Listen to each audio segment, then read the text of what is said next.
한 여성이 올린 커뮤니티 글이 전 세계적으로 화제가 되고 있습니다. 이 글로 인해 미국 여성들은 물론이고 유럽에 살고 있는 여성들까지 모두가 한국으로 가겠다면서 미친 듯한 반응을 일으키고 있는데요. 이 여성이 올린 글은 전쟁으로 인해 본인의 모든 것을 잃은 안타까운 상황에서 본인을 도와준 신이 나타났다고 찬양을 했는데, 과연 이 여성이 무슨 일을 겪었는지 지금 바로 알려드리겠습니다. 안녕하세요. 제 이름은 나탈리아예요. 우크라이나 키이우에서 IT 백엔드 개발자로 일하고 있었죠. 기술에 항상 관심이 많았던 저는 대학에서 컴퓨터 공학을 전공했고, 졸업 후에는 국내 대형 IT 기업에서 경력을 쌓기 시작했어요. 특히 블록체인과 핀테크 분야에서 기술 개발을 하면서 저의 커리어는 꾸준히 성장하고 있었죠. 평범했던 제 일상이 2022년 2월 24일, 그날 아침 폭격 소리와 함께 완전히 바뀌었어요. 새벽에 들리는 폭격음에 잠에서 깼을 때만 해도 이게 현실이라고는 생각되지 않았어요. 창문 밖으로 보이는 하늘은 평소와 다름없이 맑았는데 멀리서 들려오는 폭발음과 사이렌 소리가 이게 꿈이 아니라는 걸 깨닫게 해줬죠. 저는 키이우 시내의 아파트에서 혼자 살고 있었어요. 25층에 위치한 제 집에서는 도시의 전경이 한눈에 보였죠. 출근 전 발코니에서 커피를 마시며 도시가 깨어나는 모습을 보는 게 일상의 작은 행복이었어요. 주말이면 친구들과 만나 카페에서 수다도 떨고 드니프로 강변을 따라 산책하는 것도 좋아했죠. 회사에서는 핀테크 프로젝트의 핵심 개발자로 일하고 있었어요. 새로운 디지털 결제 시스템을 개발하는 중이었는데 그날도 오전에 있을 중요한 미팅 준비를 하려고 일찍 일어났었죠. 팀원들과 함께 개발한 시스템의 베타 버전을 처음으로 임원진에게 시연하는 날이었거든요. 하지만 그 미팅은 영원히 열리지 못했어요. 폭격 소리가 들린 직후 저는 잠시 멍하니 서 있었어요. 손이 떨려서 스마트폰을 제대로 잡을 수도 없었죠. 뉴스를 확인하고 나서야 러시아군이 우리나라를 침공했다는 충격적인 사실을 알게 됐어요. 텔레그램과 왓츠앱으로 회사 동료들과 급하게 메시지를 주고받았죠. 모두가 안전한 곳으로 피신하라는 이야기만 오갔어요. 그때 저는 제가 얼마나 준비되지 않은 상태였는지 뼈저리게 깨달았어요. 평화로운 시기에 태어나 자란 저에게 전쟁은 그저 역사책에나 나오는 이야기였어요. 비상시를 대비해 준비해둔 것도 없었고 어디로 가야 할지도 몰랐죠. 머릿속이 하얘진 채로 주변을 둘러보니 제 일상을 가득 채우고 있던 모든 것들이 갑자기 무의미해 보였어요. 책장 가득 꽂혀있는 기술 서적들, 벽에 걸린 졸업 사진과 상장들, 아끼던 커피 머신까지. 이 모든 게 한순간에 버려야 할 것들이 되어버렸죠. 가방 하나를 급하게 챙기면서 무엇을 넣어야 할지 혼란스러웠어요. 노트북, 여권, 약간의 옷까지. 그리고 어머니가 첫 취업 축하 선물로 주신 진주 목걸이를 챙겼죠. 그게 제가 키이우에 제 집에서 가져올 수 있었던 전부였어요. 아파트를 나서는 순간 이게 마지막이 될 수도 있다는 생각에 문을 잠그는 손이 떨렸어요. 지하철역으로 향하는 길에는 저처럼 가방을 든 사람들이 거리에 가득했어요. 모두가 어디론가 달려가고 있었죠. 평소에는 차들로 붐비던 도로가 갑자기 사람들로 가득 찼어요. 어떤 사람들은 차에 짐을 가득 싣고 도시를 빠져나가려 했고 또 어떤 사람들은 식료품점 앞에서 긴 줄을 서 있었죠. 지하철역은 이미 대피소로 변해 있었어요. 수많은 사람들이 플랫폼과 계단에 앉아 있었고 아이들은 울고 있었죠. 평소에 출퇴근할 때 매일 지나다니던 그 익숙한 공간이 전쟁 피난처가 되어 있다는 게 비현실적으로 느껴졌어요. 누군가는 담요를 깔고 앉아 있었고 또 누군가는 작은 라디오로 뉴스를 듣고 있었죠. 며칠을 지하철역에서 보내면서 저는 계속 회사 동료들과 연락을 주고받았어요. 다행히 대부분은 안전한 곳으로 피신했다고 했어요. 저희 팀의 시니어 개발자인 미하일로는 이미 리뷰로 갔다고 했고 디자인팀의 올레나는 폴란드 국경으로 향하고 있다고 했죠. 우리 팀장님은 폴란드로 가는 게 어떻겠냐고 제안해 주셨어요. 폴란드에서 IT 회사들이 우크라이나 개발자들을 적극적으로 받아들이고 있다는 소식을 들었다면서요. 지하철역에서의 생활은 정말 힘들었어요. 밤에는 추위와 싸워야 했고 화장실을 가는 것도 일이었죠. 하지만 가장 힘든 건 불확실한 미래에 대한 두려움이었어요. 매일 밤 폭격 소리를 들으며 내일은 어떻게 될지 모른다는 불안감에 시달렸죠. 노트북 배터리도 점점 떨어져 갔고 인터넷도 불안정했어요. 일주일 정도가 지나자 더 이상 이곳에 있을 수 없다는 걸 깨달았어요. 사실 처음에는 키이우를 떠나고 싶지 않았어요. 이곳은 제가 태어나고 자란 곳이니까요. 대학 시절의 추억도 첫 직장에서의 설렘도 친구들과의 즐거운 시간도 모두 이 도시에 있었죠. 하지만 폭격이 계속되고 식료품을 구하기도 점점 어려워지면서 결심을 했어요. 특히 어느 날 밤 제가 살던 아파트 근처에 미사일이 떨어졌다는 소식을 들었을 때 더 이상 망설일 수 없다는 걸 깨달았죠. 폴란드로 가는 기차를 타기 위해 기차역으로 향하는 길은 마치 악몽 같았어요. 평소에는 생기 넘치던 거리가 이제는 마치 유령 도시처럼 변해 있었거든요. 군인들이 검문소를 설치해놓고 있었고 상점들은 대부분 문을 닫았죠. 멀리서 폭발음이 들릴 때마다 사람들은 움찔거렸어요. 기차에 올랐을 때의 기분을 잊을 수가 없어요. 창밖으로 보이는 키이우의 모습이 점점 멀어질 때 제 마음도 함께 무너지는 것 같았어요. 기차 안에는 저처럼 피난 가는 사람들로 가득했어요. 아이를 안고 있는 엄마들, 지팡이를 짚은 노인들, 그리고 저처럼 혼자 떠나는 젊은이들까지. 모두의 얼굴에는 불안과 걱정이 가득했죠. 12시간이 넘는 기차 여행 동안 저는 계속 노트북으로 뉴스를 보면서 키이우 상황을 확인했어요. 동시에 폴란드에서의 생활에 대한 정보도 찾아보고 있었죠. 다행히 우리 회사는 폴란드 지사에서 일할 수 있도록 해준다고 했어요. 하지만 그게 얼마나 갈 수 있을지는 아무도 모르는 상황이었죠. 그러다가 우연히 IT 커뮤니티에서 한국 기업들의 이야기를 보게 됐어요. 실리콘밸리나 유럽의 IT 기업들은 잘 알고 있었지만 한국의 IT 산업에 대해서는 잘 몰랐거든요. 삼성이나 LG 같은 대기업은 알고 있었지만 최근 한국의 스타트업 생태계가 얼마나 활발한지는 처음 알게 됐어요. 특히 눈에 띈 건 한국 기업들이 해외 개발자들을 적극적으로 채용하고 있다는 소식이었어요. 코로나19 이후 원격 근무가 일반화되면서 국경을 넘는 채용이 활발해졌다고 하더라고요. 게다가 우크라이나 상황을 고려해서 특별 채용 프로그램도 진행한다는 내용도 있었죠. 비자 발급부터 주거 지원까지 체계적인 지원 시스템이 갖춰져 있다는 점이 인상적이었어요. 처음에는 그저 흥미로운 소식 정도로만 생각했어요. 하지만 기차가 폴란드에 도착하고 현실적인 고민을 하게 되면서 그 이야기가 자꾸 머릿속에 맴돌았어요. 우크라이나로 언제 돌아갈 수 있을지 모르는 상황에서 새로운 시작을 생각해봐야 할 때가 온 것 같았거든요. 바르샤바의 임시 거처에 도착했을 때 저는 이미 마음속으로 작은 결심을 하고 있었어요. 어쩌면 이 위기가 제 인생의 새로운 전환점이 될 수도 있겠다는 생각이 들었거든요. 그날 밤 저는 한국의 IT 기업들에 대해 자세히 알아보기 시작했어요. 특히 핀테크와 블록체인 분야에서 성장하고 있는 스타트업들이 많다는 걸 알게 됐죠. 제가 가진 기술과 경험이 그곳에서도 충분히 가치 있게 쓰일 수 있을 것 같다는 확신이 들었어요. 이렇게 제 인생의 새로운 장이 시작되었죠. 전쟁으로 인해 모든 것을 잃은 것 같았지만 어쩌면 이것이 새로운 기회가 될 수도 있겠다는 희망이 생겼어요. 그리고 그 희망은 저를 한국이라는 전혀 예상하지 못했던 새로운 길로 인도하게 되었죠. 폴란드에서 한국의 IT 기업들을 알아보면서 정말 많은 것을 알게 됐어요.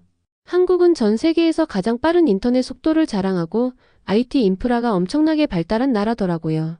특히 삼성, LG 같은 대기업부터 카카오, 네이버 같은 IT 기업, 그리고 수많은 혁신적인 스타트업들까지. 기술 생태계가 정말 건강하게 발전하고 있다는 게 인상적이었어요. 한국의 핀테크 산업은 제가 예상했던 것보다 훨씬 더 앞서 있었어요. 특히 카카오페이나 토스 같은 서비스들은 전 세계적으로도 혁신적인 사례로 꼽히더라고요. 모바일 결제가 일상화되어 있고 블록체인 기술도 활발하게 도입되고 있다는 점이 저의 경력과도 잘 맞았죠. 게다가 한국 정부에서도 해외 IT 인재 유치를 위해 많은 지원을 하고 있다는 걸 알게 됐어요. K비자라고 해서 고급 IT 인력을 위한 특별 비자도 있고 정착 지원금도 제공한다고 하더라고요. 스타트업들도 글로벌 인재 채용에 적극적이어서 영어로 일할 수 있는 환경이 잘 갖춰져 있었죠. 한국 기업의 개발 문화도 매력적이었어요. 애자일 방법론을 적극적으로 도입하고 있고 최신 기술 스택을 과감하게 사용한다는 점이 인상적이었죠. 개발자의 성장을 위한 교육 지원도 잘 되어 있고 컨퍼런스나 세미나 참여도 장려한다고 해요. 실제로 한국에서 일하고 있는 외국인 개발자들의 후기를 보면서 더 확신이 생겼어요. 업무 환경이 체계적이고 동료들이 친절하며 무엇보다 일과 삶의 균형을 중요하게 여긴다는 평이 많았거든요. 특히 회사에서 한국어 교육을 지원하고 외국인 직원을 위한 멘토링 제도도 있다는 점이 마음에 들었어요. 한국의 생활 수준도 매우 높다고 해요. 대중교통이 잘 되어 있고 치안도 좋고 의료 시스템도 훌륭하다고 하더라고요. 문화생활을 즐길 수 있는 기회도 많고 특히 서울은 전통과 현대가 공존하는 매력적인 도시라고 해요. IT 기업들이 많이 모여있는 판교나 강남은 마치 실리콘밸리 같은 분위기라는 평도 있었죠. 한국의 기업 문화 중에서도 특히 빨리빨리 문화가 인상적이었어요. 새로운 기술을 빠르게 도입하고 시장의 변화에 신속하게 대응하는 모습이 제가 추구하는 방향과 잘 맞았거든요. 또 수평적인 소통을 중시하는 스타트업 문화도 매력적으로 다가왔어요. 더욱 고무적인 건 우크라이나와 한국의 IT 업계가 서로 긴밀하게 협력하고 있다는 점이었어요. 이미 많은 우크라이나 개발자들이 한국 기업에서 성공적으로 일하고 있었고 그들의 경험담을 들으며 저도 자신감을 얻을 수 있었죠. 한국 회사들은 개발자의 성장을 정말 중요하게 생각한다고 해요. 사내 스터디를 지원하고 새로운 기술을 배울 수 있는 기회를 많이 제공한다고 하더라고요.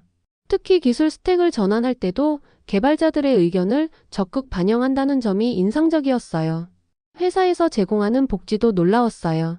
원격 근무가 가능하고 탄력 근무제를 운영하며 개발 장비도 최신형으로 지원해준다고 하더라고요. 심지어 일부 회사는 해외 개발자들을 위해 주거 지원까지 해준다고 해요. 한국의 IT 업계가 이렇게 발전한 데에는 정부의 지원도 한몫했다고 해요. 디지털 뉴딜 정책으로 IT 산업에 대규모 투자를 하고 있고 규제 샌드박스를 통해 새로운 시도를 장려하고 있다고 하더라고요.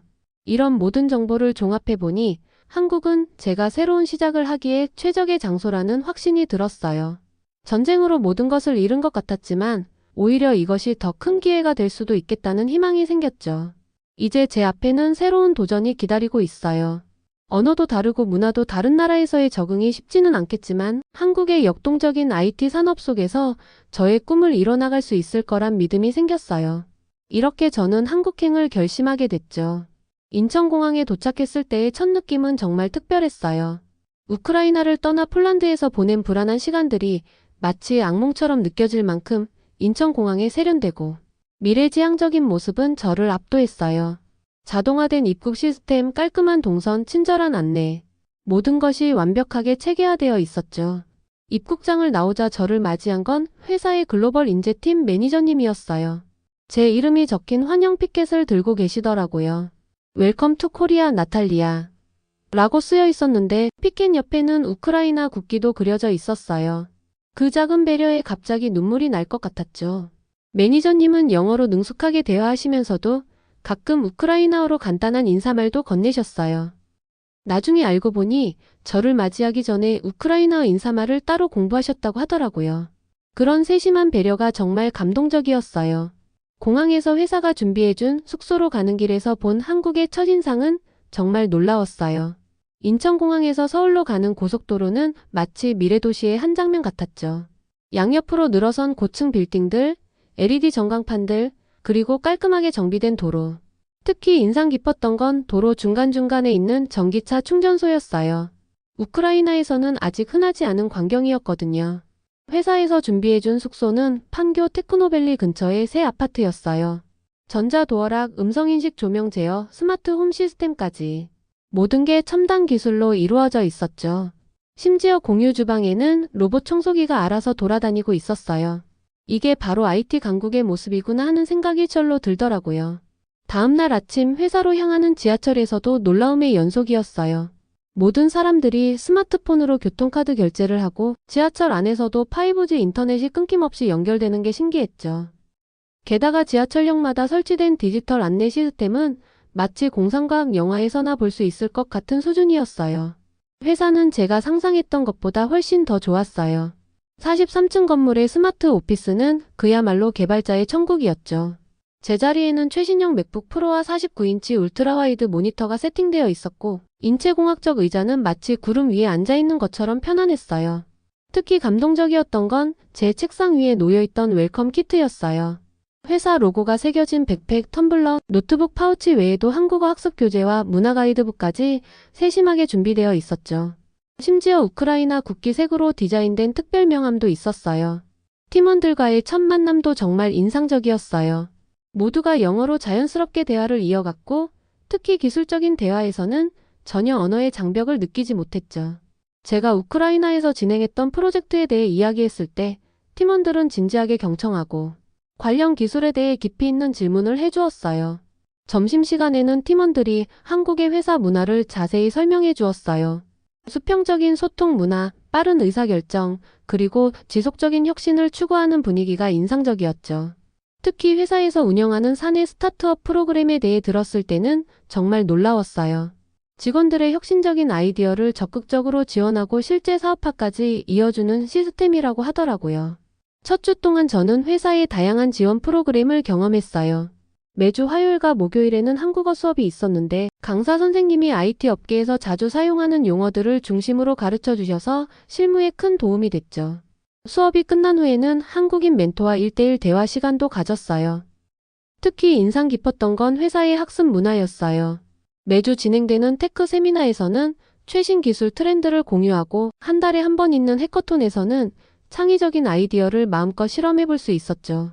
심지어 업무 시간의 20%는 자기 개발을 위한 시간으로 쓸 수 있다고 해서 정말 놀랐어요.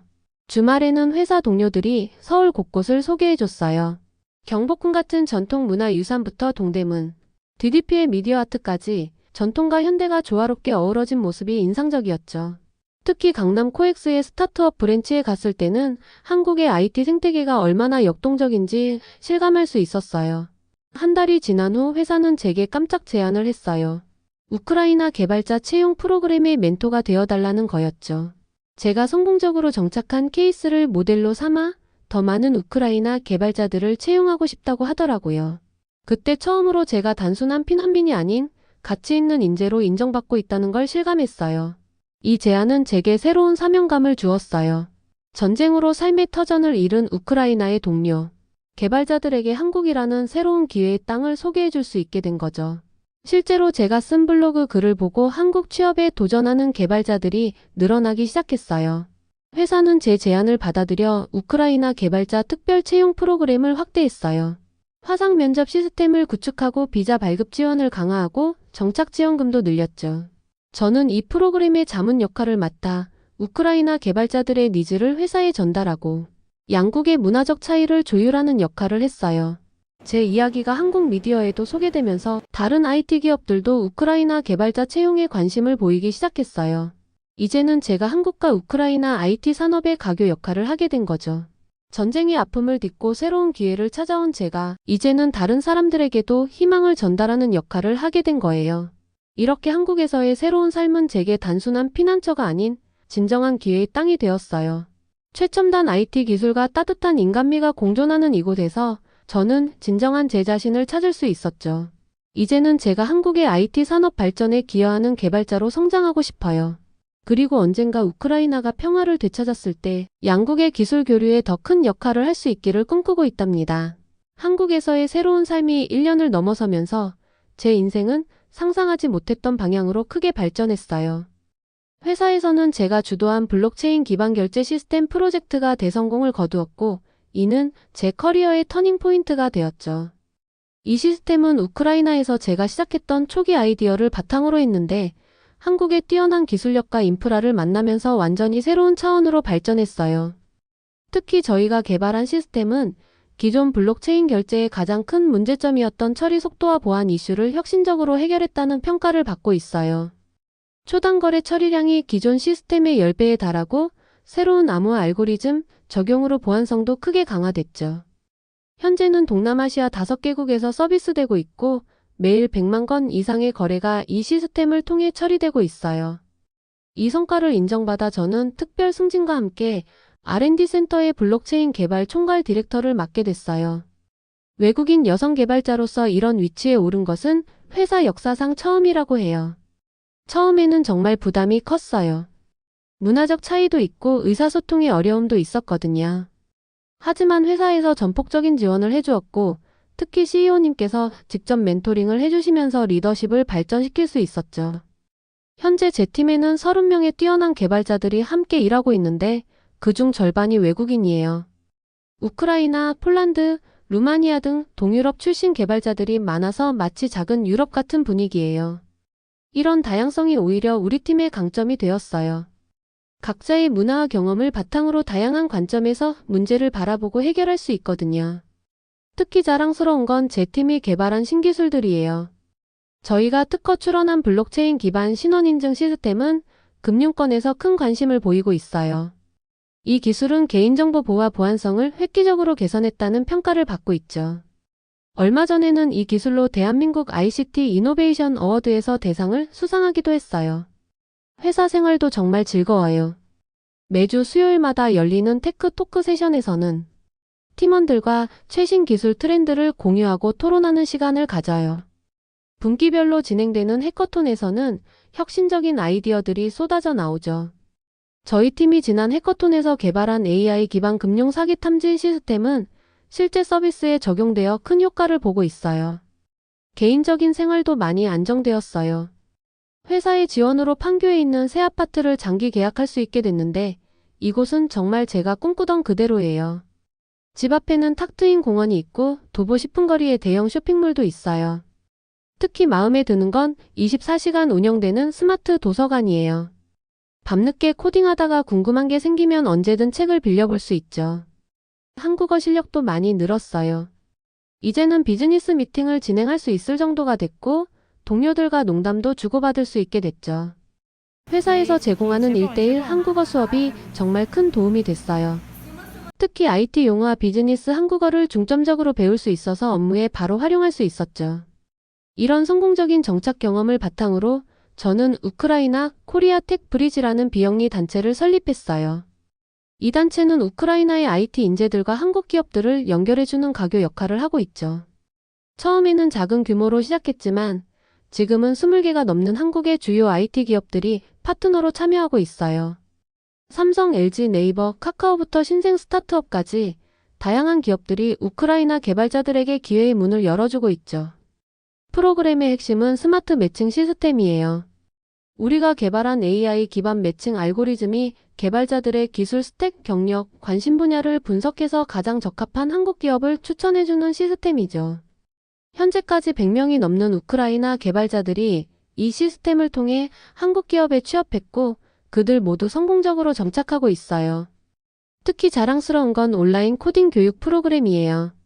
전쟁으로 인해 교육 기회를 잃은 우크라이나 청년들을 위해 만든 프로그램인데 한국의 IT 기업들이 적극적으로 도와주고 있어요. 현직 개발자들이 직접 강사로 참여하고 기업들은 교육 자료와 인프라를 지원해주고 있죠. 현재 500명이 넘는 학생들이 이 프로그램으로 공부하고 있어요. 교육 과정은 기초 프로그래밍부터 최신 기술까지 체계적으로 구성되어 있어요. 파이썬, 자바 같은 기본 언어부터 시작해서 블록체인, AI, 클라우드 컴퓨팅까지 다양한 분야를 다루고 있죠. 특히 한국 IT 기업들이 주로 사용하는 기술 스택을 중심으로 커리큘럼을 구성해서 수료 후 취업까지 자연스럽게 이어질 수 있도록 했어요. 벌써 첫 기수 학생들이 졸업했는데 그중 80%가 한국 기업의 인턴십 기회를 얻었어요. 특히 한 학생은 자신이 만든 프로젝트로 스타트업 투자를 받아 직접 창업을 하기도 했죠. 이런 성공 사례들이 알려지면서 프로그램에 지원하는 학생들이 계속 늘어나고 있어요. 얼마 전에는 KBS에서 다큐멘터리를 제작하자는 제안을 받았어요. 코드로 쓰는 새로운 시작이라는 제목의 이 다큐멘터리는 전쟁을 피해 한국에서 새 삶을 시작한 IT 개발자들의 이야기를 담고 있죠. 촬영을 하면서 정말 많은 감동적인 이야기들을 들었어요. 전쟁으로 모든 것을 잃었지만 한국에서 새로운 희망을 발견한 사람들. 그들의 이야기는 시청자들의 마음을 크게 울렸어요. 방송이 나간 후에는 정말 놀라운 일들이 일어났어요. 수많은 시청자들이 응원 메시지를 보내주셨고 기업들의 후원 제안도 쏟아졌죠. 특히 감동적이었던 건 한국의 개발자들이 자발적으로 멘토링 봉사를 신청한 거예요. 현재 100명이 넘는 한국 개발자들이 우크라이나 학생들의 멘토로 활동하고 있어요. 정부에서도 저희 활동에 큰 관심을 보여주고 있어요. 과학기술정보통신부에서는 저희 프로그램을 글로벌 IT 인재 양성 우수 사례로 선정했고 정부 지원금도 받게 됐어요. 최근에는 대한민국 IT 미래전략위원회 자문위원으로도 위촉되어서 한국의 IT 산업 발전 방향에 대해 의견을 낼 수 있는 기회도 얻었죠. 이런 성과들이 알려지면서 유럽의 다른 나라들도 관심을 보이기 시작했어요. 폴란드, 루마니아 등에서 비슷한 프로그램을 만들고 싶다며 자문을 요청해왔죠. 저는 이제 이 모델을 다른 나라로도 확장하고 싶어요. IT 기술을 통해 전쟁과 분쟁으로 고통받는 사람들에게 새로운 기회를 제공하는 것, 그것이 제가 꿈꾸는 다음 목표예요. 이제 저는 한국에서의 더 큰 꿈을 꾸고 있어요. 우선 영주권 신청을 준비하고 있는데 다행히도 IT 분야 전문 인력을 위한 특별 심사 제도가 있어서 좋은 기회가 될 것 같아요. 심사 기준을 보니 제가 한국의 IT 산업 발전에 기여한 부분들이 많이 인정될 것 같더라고요. 특히 우크라이나 개발자들의 한국 정착을 도운 공로를 높게 평가해준다고 해서 기대가 커요. 회사에서도 저의 장기적인 커리어 개발을 적극적으로 지원해주고 있어요. 최근에는 AI와 블록체인을 결합한 새로운 프로젝트의 총괄 책임자로 임명됐는데 이 프로젝트가 성공하면 글로벌 시장에서 큰 반향을 일으킬 수 있을 것 같아요. 특히 이 기술은 금융거래의 패러다임을 완전히 바꿀 수 있는 잠재력을 가지고 있죠. 또한 서울대학교 컴퓨터공학과 박사과정에도 지원할 계획이에요. 회사에서는 박사과정과 업무를 병행할 수 있도록 전폭적인 지원을 약속해 주었어요. 제가 연구하고 싶은 분야가 바로 분산형 AI 시스템의 보안 강화인데 이는 한국의 IT 기술 발전에도 큰 도움이 될 수 있을 거예요. 교육자로서의 꿈도 키우고 있어요. 현재 운영 중인 온라인 코딩 교육 프로그램을 더 확장해서 전 세계의 분쟁 지역 청년들에게 IT 교육 기회를 제공하고 싶어요. 이미 여러 국제기구에서 관심을 보이고 있고 유엔에서도 이 프로그램을 글로벌 교육 혁신 사례로 연구하고 있다고 해요. 특히 기쁜 소식은 최근 한국의 주요 IT 기업들이 글로벌 택피스 이니셔티브라는 새로운 프로젝트에 동참하기로 했다는 거예요. 이 프로젝트는 제가 제안한 것인데 전쟁과 분쟁으로 고통받는 지역의 청년들에게 IT 교육과 취업 기회를 제공하는 글로벌 프로그램이에요. 첫 단계로 우크라이나에서 시작해서 시리아, 예멘 등으로 확대해 나갈 계획이에요. 개인적으로는 한국에서 기술 스타트업을 창업하는 것도 계획하고 있어요. 제가 우크라이나에서 시작했던 프로젝트들 중에는 아직 완성하지 못한 아이디어들이 많은데 한국의 뛰어난 IT 인프라와 지원 시스템을 활용하면 이 아이디어들을 성공적으로 실현할 수 있을 것 같아요. 특히 판교 테크노밸리의 스타트업 육성 프로그램이 큰 도움이 될 것 같아요. 한국과 우크라이나 양국의 IT 산업 발전을 위한 계획도 세우고 있어요. 양국 정부와 협력하여 디지털 실크로드 프로젝트를 준비 중인데 이는 한국과 우크라이나를 잇는 디지털 기술 교류의 플랫폼이 될 거예요. 이미 여러 기업들이 관심을 보이고 있고 양국 정부도 적극적인 지원을 약속했어요. 장기적으로는 한국의 IT 기술력을 바탕으로 글로벌 평화 구축에 기여하고 싶어요. IT 기술이 단순히 비즈니스 도구가 아닌 세계 평화와 발전에 기여할 수 있다는 걸 보여주고 싶거든요. 특히 분쟁 지역의 재건과 발전에 IT 기술이 어떤 역할을 할 수 있는지 한국의 사례를 통해 세계에 보여주고 싶어요. 지금 이 순간에도 전 세계 어딘가에서는 전쟁과 분쟁으로 고통받는 사람들이 있어요. 저는 그들에게 IT 기술이 새로운 희망이 될 수 있다고 믿어요. 제가 한국에서 경험한 것처럼 기술은 사람들에게 새로운 시작의 기회를 줄 수 있거든요. 그래서 앞으로도 계속해서 이런 기회를 더 많은 사람들과 나누고 싶어요. 전쟁으로 인해 고향을 떠나온 그날, 저는 모든 것을 잃은 줄 알았어요. 하지만 한국에서 만난 새로운 기회와 따뜻한 사람들 덕분에 저는 더 큰 꿈을 꿀 수 있게 되었어요. 이제는 제가 받은 이 축복을 다른 사람들과 나누고 싶어요. 그것이 제가 한국에서 찾은 새로운 사명이에요. 지금까지 사연 어떻게 들으셨나요? 한국 기업이 세계적으로 도움을 줄 수 있다는 게 정말 자랑스러운데요. 여러분들은 어떻게 생각하시는지 댓글로 남겨주세요. 구독과 좋아요는 사연 스토리에 큰 힘이 됩니다. 감사합니다.